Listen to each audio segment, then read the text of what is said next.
You guys, I have found an excellent addition to Spooktacular October. This monster is truly a freak of undead and almost alien proportions. I'm talking about the Skin Kite.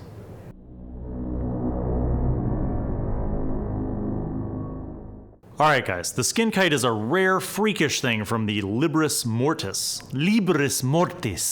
the Book of Undead, which was a 3rd edition product. It's almost alien in nature, despite being in the category of undead. In a lot of ways it reminds me kind of like of a parasitic thing, like Spawn almost. A Skin Kite is an animated slice of skin that is constantly in danger of rotting away. No two Skin Kites look identical, as their bodies are made of the skin type and color of their recent prey. It's not uncommon for Skin Kites to have random clumps of hair, furthering their gruesome appearance. None of this is my own actual words. I'm just going with what I found on Wikipedia because I don't own my own copy of the 3rd edition Libris Mortis, although I might go to Half Price Books and see if I can find it. Like dead leaves, they fall from the sky on their victims, where they meld with their prey's skin, tearing off a section and absorbing it.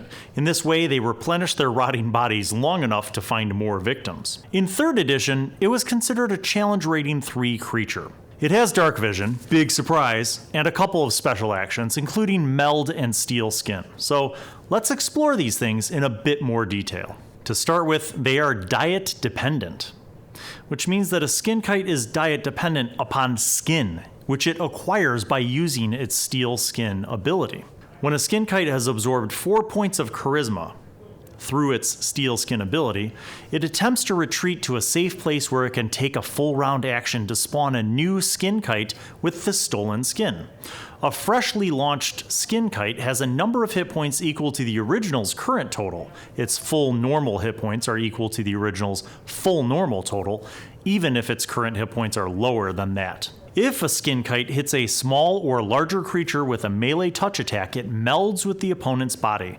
An attached Skin Kite is effectively grappling its prey. The Skin Kite loses its dex bonus to AC, but while melded, it's hard to remove. Skin Kites have a plus 12 racial bonus on grapple attacks. Now, that's a 3rd edition thing, so we'd have to figure out how exactly that works out in 5e. A melded Skin Kite can be struck with a weapon or grappled itself. To remove a melded Skin Kite by grappling, the opponent must achieve a pin against the Skin Kite, which forcefully peels the creature off and also deals 1d6 points of damage. Mechanically speaking, for 5th edition, basically this is an opposed grapple roll, right? It's a strength check. Maybe you have strength versus dexterity of the Skin Kite, but either way, it's an opposed physical grapple type of roll. That's how you can resolve this. But peeling it off is painful, kind of like peeling off a leech maybe, or a really big leech. Now, a Skin Kite steals portions of its foe's skin, absorbing them directly into itself, dealing 1d4 points of charisma damage in each round when it remains melded. Once it has dealt 4 points of charisma damage, it detaches and flies off to launch a kite. If its victim reaches Charisma 0 before a Skin Kite has dealt 4 points of charisma damage, the new Skin Kite unmelds and seeks a new target. So let us reflect on this. It's a gruesome thing, which I love. It's spooktacular. It's perfect. Could you use this at low level? Absolutely. Absolutely. In a lot of ways, a Skin Kite's, not that different from a creature like a Sturge, for example, or any kind of other little annoying pesty bloodsucker. The big difference here, mechanically speaking, is that it does charisma damage. Now, I am hard-pressed to think of a creature, and maybe you will, and you'll comment below. I'm hard-pressed to think of a creature that does charisma damage in 5th edition. Maybe that's just too hardcore. But you know what? Challenge yourself and your party. What if you had something like that? What if there was attacks by Skin Kites on a party that had a lot of charisma-based characters? Bards, warlocks, sorcerers. Any of those would be severely impacted by attacks from Skin Kites. Not to mention just narratively, it's kind of gruesome and freakish and scary. Just imagine, parts of your character's skin and hair being torn off in this attack, and they lose, kind of permanently lose charisma until they are regenerated. Now at low level, this is super punitive. So you could just use a Skin Kite in a kind of terrifying way without doing the charisma damage, but also kind of still inflicting damage, right? The real question is kind of narratively, how do you use skin kites? Because it's easy enough to drop them in an encounter or maybe in an adventure that's kind of a horror sort of adventure setting. Let's think about the narrative component, because that's really the lore that's missing from this. I don't know, maybe in the Libris Mortis, if they had more lore around this thing, or if it was just like, let's just make an undead piece of flesh. But who created skin kites? Think about that. Like, who created this weird vampiric chunk of skin that's not sucking your blood? It's literally taking your flesh and incorporating it into itself. Where did they come from? Now, if you take it as a straight undead creation, right, you can come up with your own lore. You could say that these things were spawned by, vampire necromancer. Ooh. Vampire necromancer. That's not a bad idea. The vampire necromancer wanted to create minions that would disfigure everyone around it, so you're kind of going for not the pretty, beautiful, noble vampire, but like the Nosferatu terrifying, monstrous vampire. Maybe something like that. Maybe these things were attracted by negative material energy, negative energy, undead energy that drew them off of corpses in this sacrilegious, blasphemous sight. And the flesh on these corpses became animated flesh and became kind of vampiric in nature, sucking the life force and skin directly off of any new people to feed themselves. Maybe these things came from a spooky place like the Shadowfell. Think about who made them and where they came from, and then start to connect the dots, because that's how you could build a story with these things, right?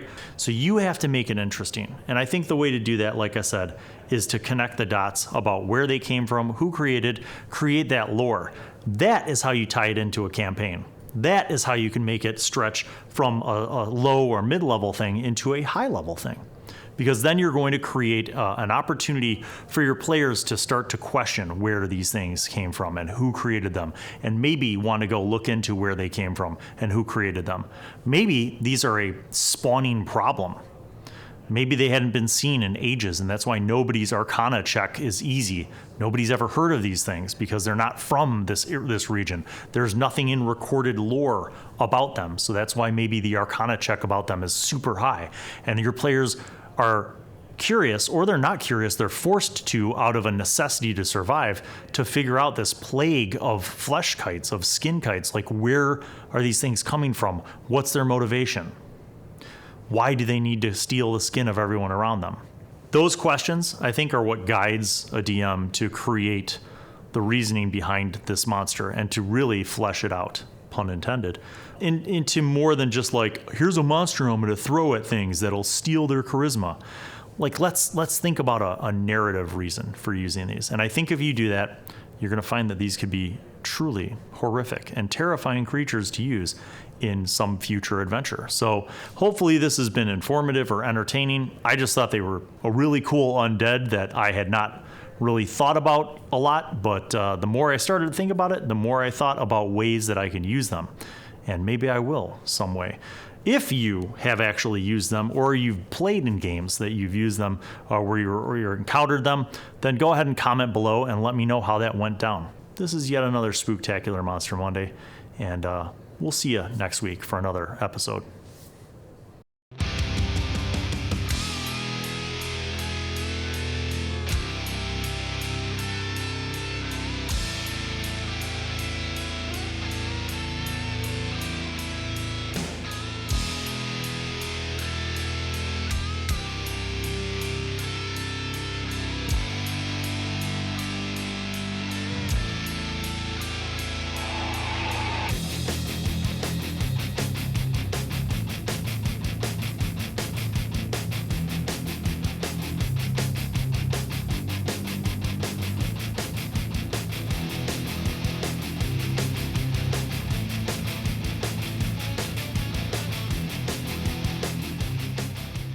Well, hello, and welcome to Bill Allen World. I am Wizzy, the Wizard. I'm back once again to remind you to subscribe and click on the notifications button, and also watch videos that are over there. Tune in to the next episode of whatever show you are just watching, and watch other shows featuring Bill. He made me say that because he's a narcissist. Okay, bye.